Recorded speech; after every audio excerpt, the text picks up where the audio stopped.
there's, 8 million inches of snow dumping down in Buffalo, and we're kind of maybe it's all wrecking havoc with it. I don't know, but welcome back. J-Rock back with you. I know it dumped my phone lines and everything, and we've got everything's back to normal now, it appears, although I'm having trouble on my end posting on social media sites. Apparently, I can't get anything posted here on any of our social media sites, but I do have the connections working, and that's good enough for me, and that's good enough for you. Welcome back in. Phone lines are not open because Dan Wismar is going to join us here on them, but you can, I don't know if I can talk to you, but you can talk to me on Facebook and Twitter and email, facebook.com/thesportsfix. Tweet with us at the sportsfix CLE. Email us, thesportsfix@AOL.com. Well, apparently now I know what happened to my caller in the last segment. I don't know. I don't know, man. But let's just roll. Let's see what happens. I don't know. I'm trying once again. There we go. Now things appear to be back to normal on my end. Guys, we were talking some hoops here. We're going to pick that conversation right back up. Let me go to the phones. Dan Wismar from the Cleveland Fan. Dan, how you doing? You're here, right? I'm with you, J-Rock. How you doing? That's all I need. That's it. That's all I need. I mean, of course, and you guys listening too. But yeah, we're good, man. And I noticed what made me notice what happened was when you went off the cue, because I'm rolling. I'm in the commercial break. I'm getting things ready, and then where'd Dan go? And when I looked to see, I said, oh, well, maybe he dropped the call. And then I saw flashing alerts on my various things saying that the signal dropped out, but not everywhere. That's the weird part, is a couple places kept running. So apparently they run on the mythical internet feed that doesn't exist. I don't know, because some sites kept streaming the show, even though on my end I appeared to have no outgoing signal momentarily. So I don't know, but that's the magic of technology. Maybe they buffer ahead enough that they were able to keep the show streaming. That could be it, I don't know, but we're here. Well, I'm glad you're wearing the engineer hat over there. I sometimes have this image of you, at the microphone, meanwhile spinning the dials and yes, keeping the dialogue going at times, especially when we're having these weather anomalies. I was posting some pictures of that Buffalo snowstorm yesterday, man. Just kind of unbelievable. Yeah. Up there, and people are opening up their front doors and seeing a wall of snow sitting there. So it's friends that live up in Buffalo. Yeah, I've heard about how amazingly bad it is up there. And it takes a lot to get people from Cleveland to feel bad winter, fall. But yeah, I feel bad for those guys up there for sure. And bro, you have no idea. You say that, I swear to you guys, this is just one of those, I got to tell the story. Yesterday during the show, buddy of mine was at work, and he's able to listen through. He plugs his phone into the car, so he's able to listen in the radio in the car, like anybody else. And so he's listening to the show, and he's texting me in real time as somebody was on the phone with me, and he goes, "He's too low." And I get another text. It's like, now he's too high. And then he goes, "I hear your mouse clicking in the background." I said, "You can hear my mouse clicking every day. I'm clicking the mouse like 1,000 times a minute because I'm checking all this stuff out." And he goes, "Got to get you a quiet mouse." But anyways, and then he's like, "I need to quit my job and just come run your soundboard for you, man." I said, "Well, if I could pay you to do that, that'd be great. But unfortunately, I'm going to continue to do it for myself." But it's just so funny because he said the same thing right there. And hey, man, it is what it is. It's not the hardest job in the world, as I say all the time. I'm not digging ditches either. So, I'm sitting here talking to Dan Wismar about sports on a Wednesday. So that works for me, brother. It work for you? Oh, absolutely. Yeah, lots to talk about. Of course, the Buckeye Roundballers were in action last night, and yeah, they were. I thought Good they stuff. came up with a pretty solid game. To me, the biggest difference from the Thad Matta teams of the past is that he's got a deep bench, and he's had deep benches before. He just chosen not to use them.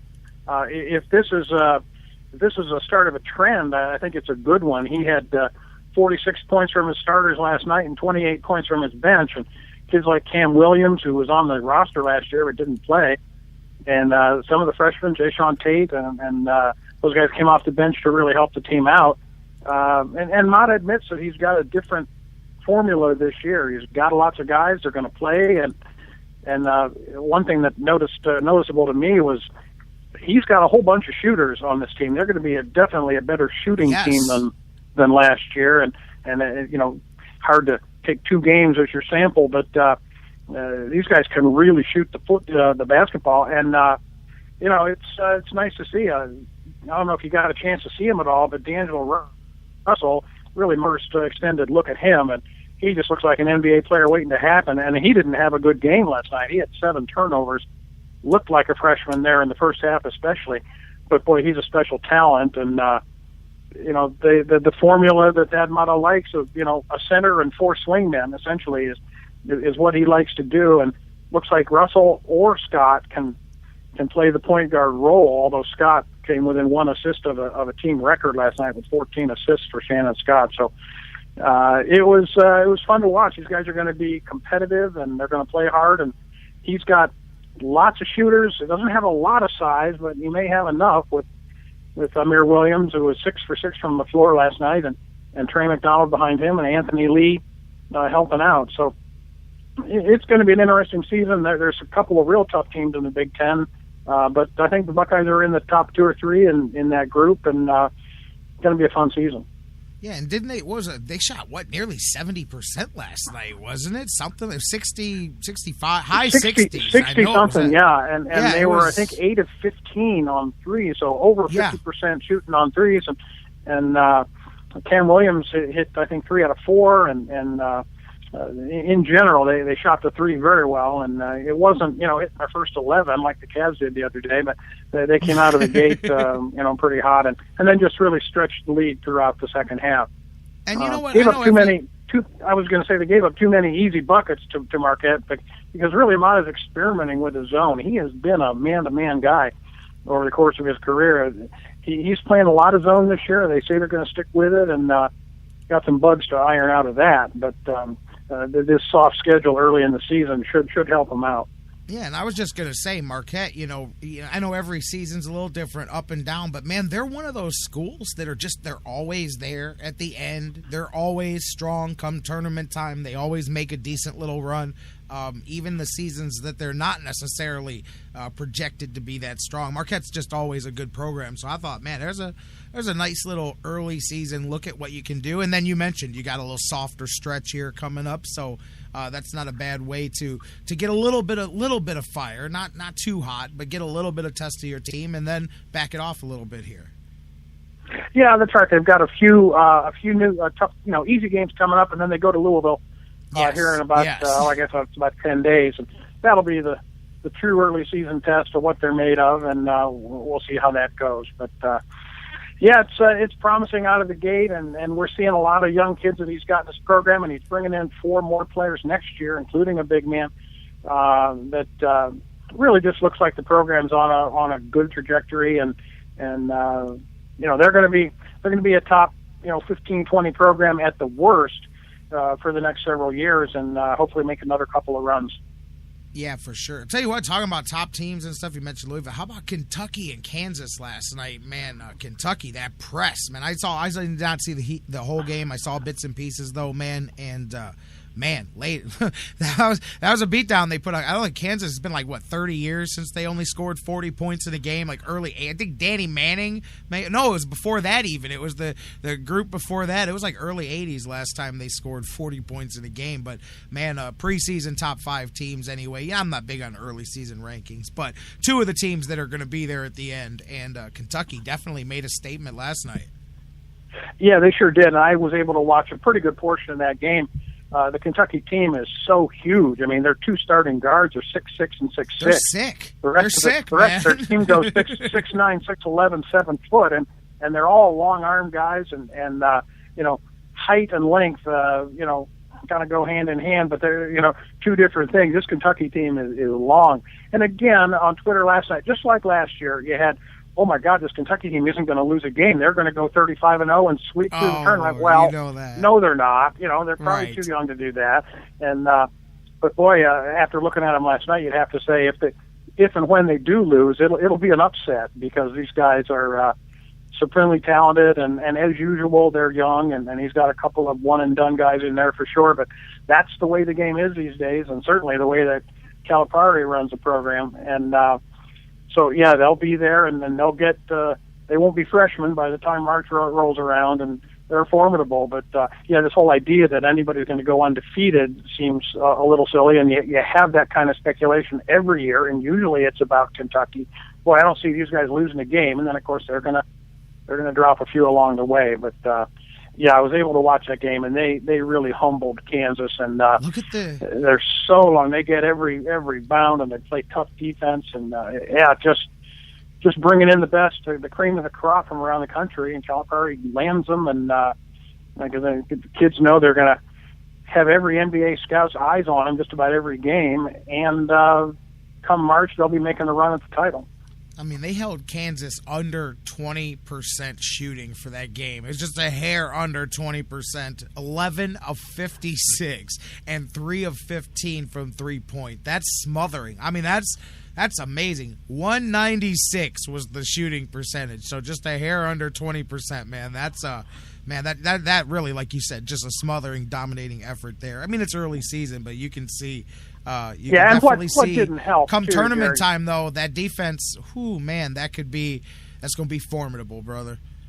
Yeah, that's true. And Kansas, in their defense, they didn't have hands in their face on every shot. When they got a lot of open shots, they just bricked them. I mean, right, when they did get the open yeah. looks, they just weren't knocking down their open shots, and I'm sure that took a lot of percentage points off their shooting percentage for sure. But yeah, to be sure, Kentucky was tough defensively, but like I said, when Kansas got their looks, they couldn't knock them down. Right, and you could see that on the three-point percentage there being that low. I mean, clearly, even when they did have their shots, they weren't on at all. Hey, while we're talking hoops, man, tonight should be fun watching the Cavs and the Spurs, man. Good kind of little early season deal there. Nothing to get too excited enough to broadcast like 12 straight hours from there, like it's a bowl game or something. But it should be a fun game tonight to watch. Are you checking it out?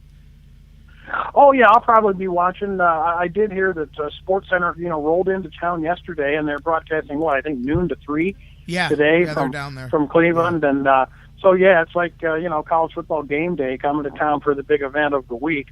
And I guess you'd rather have it be Cleveland than somewhere else if they're going to do it. And so the eyes of the sports world sure tonight's going to be on us.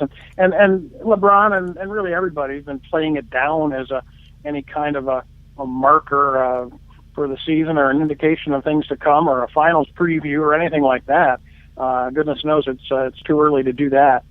But it will be interesting to see, especially after the Cavs kind of laid an egg the other night, whether they were looking ahead and what kind of intensity they'll come out with. LeBron was warning against that yesterday, that hey, if you don't play with intensity right from the opening tip, then the Spurs are going to run you out of the gym, and it won't be a game by halftime. So he kind of setting up his teammates probably more than anything else to make sure that they come out with some intensity right off the get go and make a game of it all the way. Right, and I'm looking forward to seeing it. But I'm with you. This is no big, huge litmus test or anything. It's just the next game of the season, the next one on the schedule. But it should be fun. People always love something to get excited about early. If we could get excited about opening night, I guess we could get excited about the Cavs and the Spurs in the 10th game of the season or so on or whatever it is. So there you go. But it'll be fun. It'll be a good one to watch, man. Again, I'm having some fun. I can't lie. The sports media personality part of me is having fun, enjoying the process. And I don't mean the fun side of the process. I'm watching them all. I'm telling you, watching them all meld these personalities and egos together and looking and seeing. But I'm trying, again, you got to be responsible with that. It's one thing to know it's happening, but then, you watch guys go out there and just try to start fires that aren't there and stuff. But, I mean, I am enjoying seeing these first couple of little things that are going to pop up. And we've seen it. We've seen a little bit of countering each other, LeBron and David Blatt, in their quotes over the last few games. So let's see how they work that out, because there was there was that stuff with Spoelstra for a while. There was talk that Riley may come down and take over that team within the first month, if you remember, but they got through it, and then things went better and moved forward from there. Same thing with Kyrie. I keep comparing it to what LeBron did to Mario Chalmers down there, man. And the only difference is Mario Chalmers wasn't making $90 million, but it doesn't matter, to LeBron, so. But those little things, watching them play out, man, they're